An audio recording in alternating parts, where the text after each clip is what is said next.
लीजिए सुनिए, देवकीनंदन खत्री के लिखे उपन्यास चंद्रकांता संतति के 23वें भाग के 6वें बयान को मेरी यानी समीर गोस्वामी की आवाज में। नानक जब चुनारगढ़ की सरहद पर पहुंचा तब सोचने लगा कि दुश्मनों से क्यों कर बदला लेना चाहिए। वो 5 आदमियों को अपना शिकार समझे हुए था और उन्हीं 5 की जान लेने का विचार करता था। एक तो राजा गोपाल सिंह, दूसरे इंद्रदेव, तीसरा भूतनाथ, चौथा हरनाम और 5वीं शांता। बस यही 5 उसकी आंखों में खटक रहे थे। मगर इनमें से 2 अर्थात राजा गोपाल सिंह और इंद्रदेव के पास भटकने की तो उसकी हिम्मत नहीं पड़ती थी और वो समझता था कि ये दोनों तिलिस्मी आदमी हैं। इनके काम जादू की तरह हुआ करते हैं और इनमें लोगों के दिल की बात समझ जाने की कुदरत है। मगर बाकी तीनों को वो निरा शिकार ही समझता था और विश्वास करता था कि इन तीनों को किसी न किसी तरह फंसा लेंगे। अतः चुनारगढ़ की सरहद में आ पहुंचने के बाद उसने गोपाल सिंह और इंद्रदेव का ख्याल तो छोड़ दिया और भूतनाथ की स्त्री और उसके लड़के हरनाम सिंह की जान लेने के फेर में पड़ा। साथ ही इसके ये भी समझ लेना चाहिए कि नानक यहां अकेला नहीं आया था, बल्कि समय पर मदद पहुंचाने के लायक 7-8 आदमी और भी अपने साथ लाया था, जिसमें से 4-5 तो उसके शागिर्द ही थे। दोनों कुमारों की शादी में जिस तरह दूर दूर के मेहमान और तमाशबीन लोग आए थे, उसी तरह साधु महात्मा तथा साधु वेशधारी पाखंडी लोग भी बहुत से इकट्ठे हो गए थे, जिन्हें सरकार की तरफ से खाने पीने को भरपूर मिलता था। और इस लालच में पड़े हुए उन लोगों ने अभी तक चुनारगढ़ का पीछा नहीं छोड़ा था तथा तिलिस्मी मकान के चारों तरफ तथा आसपास के जंगलों में डेरा डाले हुए पड़े थे। नानक और उसके साथी लोग भी साधु ही के वेश में वहां पहुंचे और उसी मंडली में मिलजुल कर रहने लगे। नानक को ये बात मालूम थी कि भूतनाथ का डेरा तिलिस्मी इमारत के अंदर है और वो वहां बड़ी कड़ी हिफाजत के साथ रहता है। इसलिए वो कभी कभी ये सोचता था कि मेरा काम सहज ही में नहीं हो जाएगा, बल्कि उसके लिए बड़ी भारी मेहनत करनी पड़ेगी। मगर वहां पहुंचने के कुछ ही दिन बाद, जब शादी ब्याह से सब कोई निश्चिंत होकर तिलिस्मी इमारत में आ गए, उसने सुना और देखा कि महाराज की आज्ञा अनुसार भूतनाथ ने स्त्री और लड़के सहित तिलिस्मी इमारत के बाहर एक बहुत बड़े और खूबसूरत खेमे में डेरा डाला है। अतः वो बहुत ही प्रसन्न हुआ और उसे विश्वास हो गया कि मैं अपना काम शीघ्र और सुभीते के साथ निकाल लूंगा।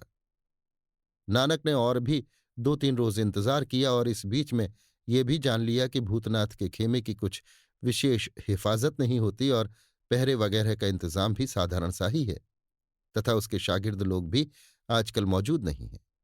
रात आधी से कुछ ज्यादा जा चुकी थी। यद्यपि चंद्रदेव के दर्शन नहीं होते थे, मगर आसमान साफ होने के कारण टुटपुंजिया तारागण अपनी नामवरी पैदा करने का उद्योग कर रहे और नानक जैसे बुद्धिमान लोगों से पूछ रहे थे कि यदि हम लोग इकट्ठे हो जाएं तो क्या चंद्रमा से चौगनी और 5 गुनी चमक दमक नहीं दिखा सकते, तथा जवाब में ये भी सुनना चाहते थे कि निस्संदेह। ऐसे समय में एक आदमी स्याह लबादा ओढ़े रहने पर भी लोगों की निगाहों से अपने को बचाता हुआ भूतनाथ के खेमे की तरफ जा रहा है। पाठक समझ ही गए होंगे कि ये नानक है। अतः जब वो खेमे के पास पहुंचा तो अपने मतलब का सन्नाटा देखकर खड़ा हो गया और किसी के आने का इंतजार करने लगा। थोड़ी ही देर में एक दूसरा आदमी भी उसके पास आया और 2-4 शायद तक बातें करके चला गया। उस समय नानक जमीन पर लेट गया और धीरे धीरे खिसकता हुआ खेमे की कनात के पास जा पहुंचा। तब उसे धीरे से उठाकर अंदर चला गया। यहां उसने अपने को गुलाम गर्दिश में पाया, मगर यहां बिल्कुल ही अंधकार था। हाँ, ये जरूर मालूम होता था कि आगे वाली कनात के अंदर अर्थात खेमे में कुछ रोशनी हो रही है। नानक फिर वहां लेट गया और पहले की तरह ये दूसरी कनात भी उठाकर खेमे के अंदर जाने का विचार कर ही रहा था कि दाहिनी तरफ से कुछ खड़खड़ाहट की आवाज मालूम पड़ी।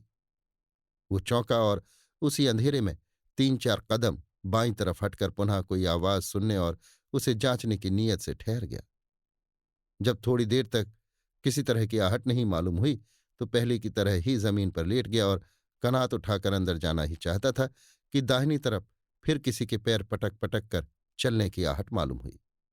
वो खड़ा हो गया और पुनः 4-5 कदम पीछे की तरफ यानी बाईं तरफ हट गया, मगर इसके बाद फिर किसी तरह की आहट मालूम न हुई। कुछ देर तक इंतजार करने के बाद वो पुनः जमीन पर लेट गया और कनात के अंदर सिर डालकर देखने लगा।